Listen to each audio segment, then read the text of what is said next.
Hey everybody, it's Bust with a channel update video we're calling From Backpacks to the Bazaar. And so the Bazaar is released today. If you catch this video as soon as it releases, it should be out maybe 6 or 7 hours after this video comes out on YouTube. And I assume people will immediately be jumping onto Twitch and streaming, and the YouTube videos will start flowing out of people playing this game. And so what I was really hoping to do with this video is I wanted to cover off on three things. Feel free to skip ahead in the video as any of these things apply to what you want to consume in your content for the day, but hopefully it'll get you in the mindset of what we plan to be doing with the channel over the course of ideally the next few years. And so it'll be a three-piecer, a three-part episode, if you will. I wanted to give a bit of background on myself if you're new to the channel from Backpack Battles, or if you're new to the channel because you saw Bazaar in the title. I want to give you a bit of history on myself and my credentials and what we do here on the Battles with Buzz channel. I then wanted to do a bit of a send-off to Backpack Battles, if you will. It was a fantastic game, really enjoyed it, but wanted to give my perspective on it from a competitive player's point of view. And then I wanted to give everyone a brief intro to the Bazaar, the game that we will be playing here in the foreseeable future. And so, myself, Bust, the way I kind of describe where I stand competitively is if we show up to an event, if we're well prepared and we run good, we have a good shot at taking it down. And so I'm never in that space of being like super consistently at the top, but I can definitely make a good run. I can definitely do some damage. We can definitely take a match off of anyone. And so the way my kind of competitive credentials go, if you will, is I played Magic growing up, started playing Magic when I was like 15 or so, played that competitively for about 10 years. I cashed some Grand Prix, came close to top 8ing some, cashed some Star City Opens, came close to top 8ing some, won Pro Tour qualifier, but didn't go and play in the Pro Tour. And again, it's like if we showed up well prepared, if we ran good, we could definitely make a dent in the event, but never had that like super consistency top level play that gets you up there to being like, ooh, there's an LSV or a Finkel or a Kai. You know, we never really had that big level of success. After that, jumped into playing Hearthstone. With Hearthstone, there wasn't really a tournament scene with it, so we didn't get to play in that too much. The highest rank we got on the ladder was, I believe, 2. I know that I never hit rank 1. I can't remember if I ever maxed out at rank 2 or rank 3, but pretty close to that top level there. Moving further down the line in terms of card gaming, we started playing Legends of Runeterra. Legends of Runeterra is Riot Games' competitive card game. That is where I also started making content, and I played it exclusively within the draft mode. It was called Expedition. In my heart and soul, that was the best limited format in the best card game ever made, and it's really unfortunate what happened with Riot and the game there. That's a story for another day, but we did the draft format for 2 years. It went away. We jumped over to the competitive constructed format. I think we peaked out on the ladder in it at like 6 or 7. I know I got to the front page, but never up to rank 1, and we managed to cash one of the open events before they went away. 2 years after the demise of Expedition, Riot had the big layoffs, a super, super unfortunate thing there. They canned hundreds of people from the staff. They took the Legends of Runeterra studio, rolled that into the main Riot Corporation, and then just completely went away with the competitive scene. And so it left us kind of in limbo, and that's where we're getting to where we're at today, is I knew kind of in the back of my head that the Bazaar was coming out. I think that Reynad and Tempo announced it in like 2018, 2019 or so. It's been quite a while since it was out there. It was always on my radar, but they never made a firm announcement when anything was going to happen. But as kind of a spark of good luck, I feel like maybe 2 weeks after Riot announced their layoffs, Reynad and team announced that the Bazaar was going to be coming out this year, here in 2024. And so that's what I've had in the back of my mind that I wanted to do with content creation for the future, as Legends of Runeterra had to go away. What was I going to replace that with? And the Bazaar is what I wanted to do. And so we've been kind of floundering around between different games since the competitive scene was gutted from Runeterra. Mainly been focusing in on Backpack Battles, which we're going to do our send-off with here in the near future. But collecting into the Bazaar, I hope to be able to jump into it with a competitive mindset. Now, I think here from the start, they don't have like a ladder. I'm not entirely certain how the rankings work, or there are a ladder, but the rankings are weird or something. I'm not entirely certain how it goes, but I'm certain that with Reynad's competitive past, that he's probably going to be bringing forth some kind of competitive scene within the game, and we'll try and jump into that as the best we can. And so, to switch gears, I wanted to give our final review, our send off to Backpack Battles. And the thing that I want to really put forth and call out is to say it's good. It's a very good game. It's a very high quality game. I'm going to get fairly critical of the game in the future, and so I wanted to at least put that forth and put that forward. I think it's very well done. I think it's very worth your time. If you do like this drafting slash auto battler type thing, it's probably going to be a very good fit for what you want to do. And I absolutely love the asynchronous nature of the game. We're going to see that as a big selling point for what's coming up within the Bazaar. This mode of being able to like draft and play a turn and battle somebody, and draft and play a turn and battle somebody, and then just quit and come back later. It's just so incredibly convenient to play a game in this fashion. I love it so much. It's been a really good I don't know, 2 or 3 months that we've really been digging our teeth into Backpack Battles. And I highly recommend the game. And so I wanted to put the praise forward, the praise forth. I do get fairly critical in terms of the way I talk about the game, but I do think it's worth noting that it is very good, and we're getting fairly nitpicky in terms of the things that are not good with it and the things that I would like to see changed. And so to dive on in, the big thing again was the asynchronous nature. I'm not going to try and fucking spell that the rest of the way. Async is going to get as good as it gets, you know? And it's just the most humongous selling point to me, in the sense that I've really struggled here in recent times, especially as I've kind of slipped away from Backpack Battles over the course of the past few weeks and started to try and play like Hearthstone Battlegrounds. Like, I just can't do it. I don't have the ability to like sit down and play 25 to 35 minutes of Battlegrounds, or play like a 45-minute game of Teamfight Tactics. I have to just be able to get up and go and deal with family stuff. And so the asynchronous nature of this has just been so fantastic, in the sense that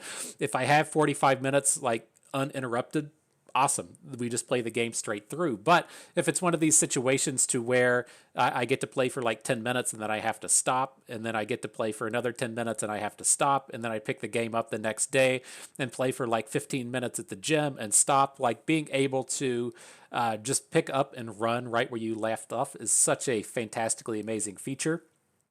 And it's really surprised me that this type of feature hasn't been integrated into more games these days. It just makes it so easy and so appealing to play these games.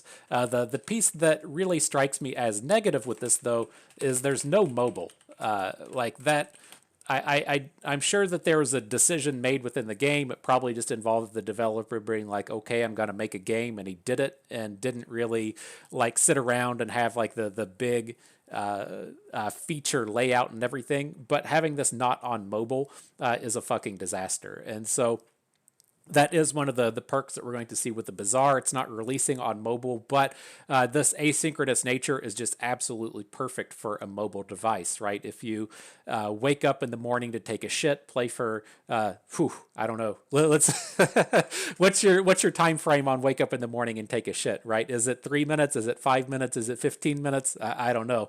I don't know your fiber intake, but being in that space to where you get to play while you take a shit, and then you go and you get on the bus to go to work and you play for 15 minutes, and then you get to work, and then you go and take another 15-minute shit, and then you get into a meeting and you play for 10 minutes in there. Like, being able to break up these chunks within a mobile game is absolutely fantastic. And it just seems to be like a humongous oversight within this style of game, having this asynchronous auto battler not on mobile is a massive disaster. And so I'm sure that, as Backpack Battles is more successful, they'll look to bring it out to other platforms, put it on Switch, put it on a mobile device, whatever. That strikes me as being one of the big problems with the game in terms of longevity. And so hopefully they have some type of thing or some type of fix there. After that, the ladder is kind of non-existent. I really struggled with this in the sense that it's hard to gauge where you stand within the remainder of the competitive scene. Like all of the competitive players really want to be like rank 1, you want to be on top. There's no way to know. There's no way to tell if being at like Diamond 100 is like a top 1000 player, Diamond 50 is a top 250 player, and then there's like 30 dudes running around in Masters. Like there's no way to tell how any of that falls, any of that stands. There's no leaderboard anywhere, and so it's really tough to get that kind of grasp on how well you're doing and how you're progressing and how you're moving forward through the ranks, because it just doesn't show up anywhere. There's no leaderboard in the client. There's no leaderboard on Steam. I've seen no mention of like leaderboard or ranks on Reddit or on Discord, and so I get that every game isn't made to be like ultra competitive, but that feels like a very easy thing to give the competitive players in terms of something to kind of come in and figure out.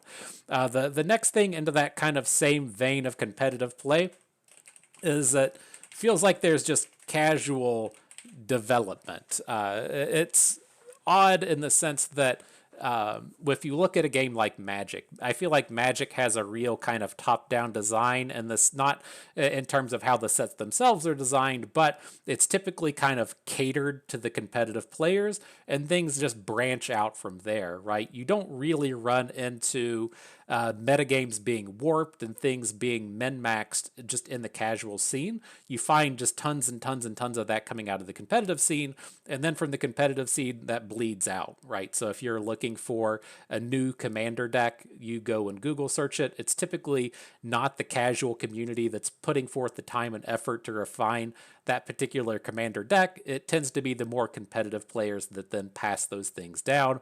They find the degenerate combos and pass those things down.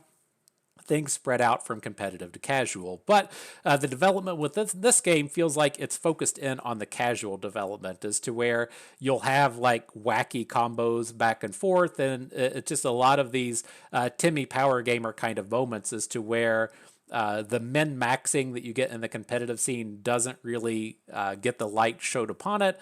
More so, it's people or design ideas in the sense of trying to have like big flashy things come together, to where you get like 10 separate items and mix them together to make the one big thing that only happens like 1 in 15 games. And so with a lot of just like the design decisions that I felt like I saw between the patch notes and the items being released and how things were happening, it felt like the eye was being really delivered towards the casual community, but the min-maxing that you'll find in everything comes from the competitive scene, and it just leaves a lot of opportunity, I think, for the game to get warped. Or if people figure out a really powerful build and they spread that out through the meta, the design decisions weren't really put forth in that way to cater to that scene. And so I'm not a game developer. I don't know if that's the right way or the wrong way to kind of take the approach to these things, but I felt like it was, again, like focus on casual and then just hoping that something bad didn't happen in terms of that top end of the ladder.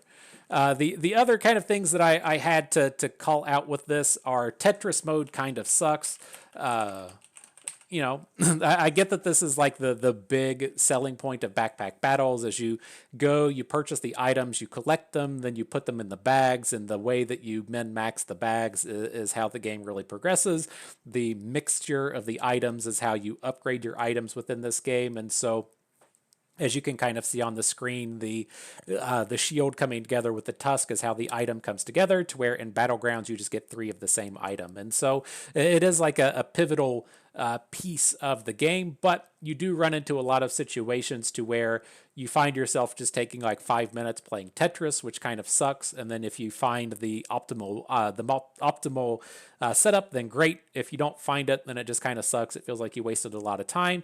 And then you also run into some of these other spots to where You look at your board, you know that there's something optimal, but you only need that optimal thing for like one turn, right? If you're going to be making an item combination that you're going to switch around for the next turn, you run into a lot of these spots to where you need to do like a complete rearrange on your board for one turn, and then you go into the next round and need to do a complete rearrange again, and then you need to go into the next round and do a complete rearrange back. And so it's really unfortunate in that kind of sense that a lot of what makes the game great can feel like a downside sometimes. I don't feel like there's a great fix to running into these negative Tetris situations, but it always felt as like kind of a bummer to me, both in the sense of like, okay, I either have to play a suboptimal board because I don't fucking feel like rearranging everything, or I have to just take the time to do it. And if I have to like make content while I do it, I need to like pause the video or find something to talk about or be like, hee haw,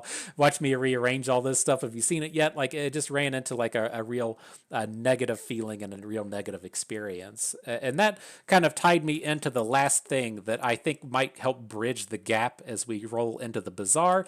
And that is complex isn't always better. There we go. I got my typing in. And so complex isn't always better, right? Why do people play Hearthstone when you could just play Magic, right? Magic is more strategically deep. Why don't you just play Magic? Hearthstone just too easy. That's the children's card game, right? The little kids play it because it's so simple. And that's just one of the great things about Hearthstone, right? It's not super complex. It's very straightforward in terms of gameplay. Your opponent can't really interact with what you do. There's no instant speed plays. There's no playing like, gotcha moments. I'm going to stop what you do. It's like you do your thing and the opponent does their thing. Kind of the same thing applies to Marvel Snap, another very popular game these days, as to where you can't super interact with your opponent. There's no instant speed abilities, but that doesn't mean it's a bad game, right? It doesn't necessarily become a bad game just because it's less complex. Like you can definitely see this in the board gaming scene to where, why is Settlers of Catan so popular? It's not ultra complex. You can definitely get into like the World War II min-max management games to where you're like micromanaging the food that you're giving to your troops and like supply lines and bullshit. Like you can definitely get into like ultra complex moments, but that doesn't necessarily mean that it's better. And I think that that's what we kind of find here within the space of backpack battles is the boards can get fairly complex. There's a lot to know in the sense of there's so many moving parts between getting your bag in an optimal space, but then also knowing what bag items work well together, right? So on this bag on the screen, you need to get the garlic next to the pan for the bonus there. You need to get the walrus tusk next to the shield for the combo. You need to get both of the weapons within the bag.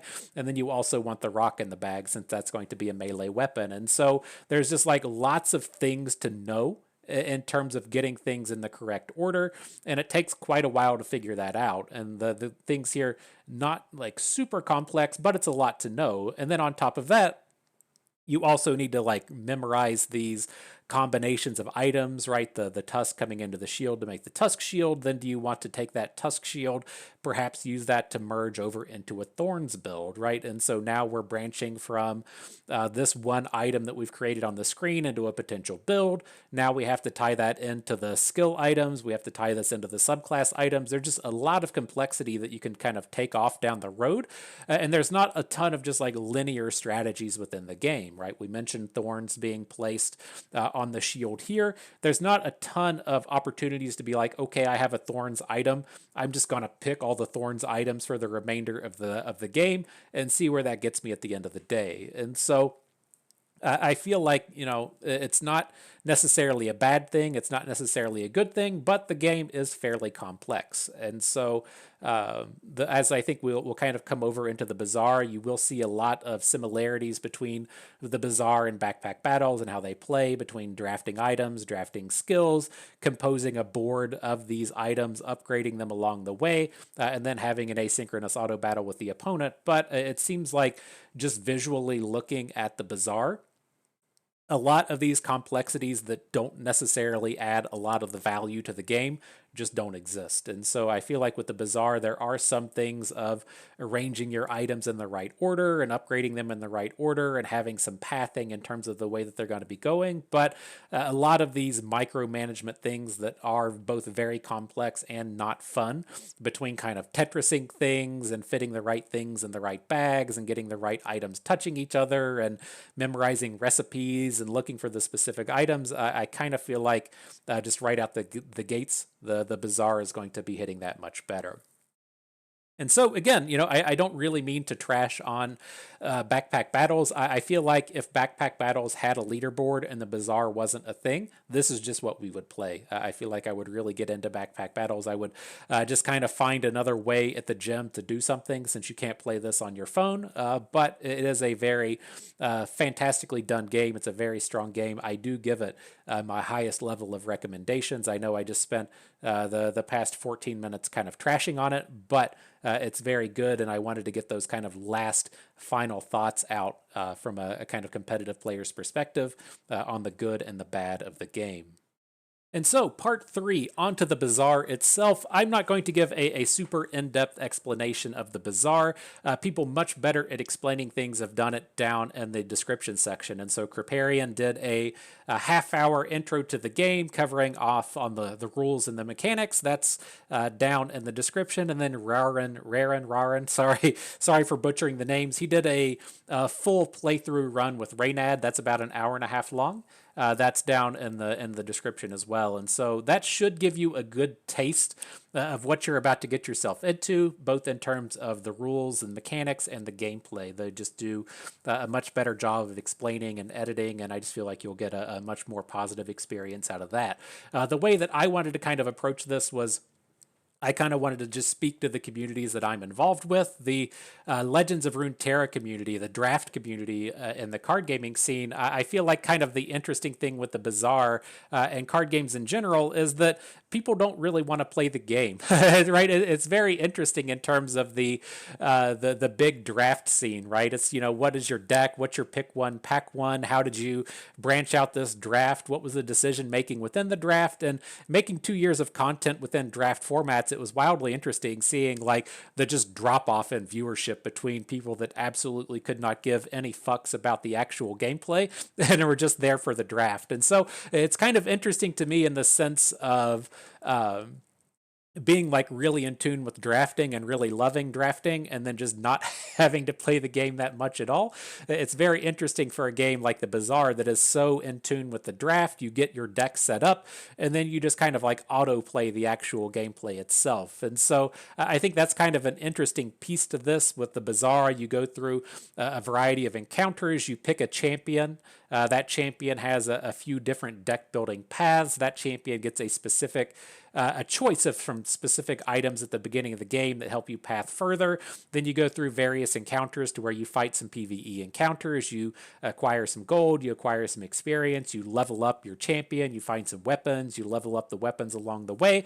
And you have this very kind of intricate drafting path that you go down, but you don't have to go through the actual battle phase, right? You just get your deck set up, you push the battle button, and then you'll battle against someone else. And so I thought that was fantastically interesting. As we've made all this content with draft, people really get in tune and in touch with the drafting piece, and then just don't watch any of the gameplay itself and aren't really super interested in the gameplay. And so I think that's a kind of like interesting selling point from the drafting community. I think it's one of the highlights for me.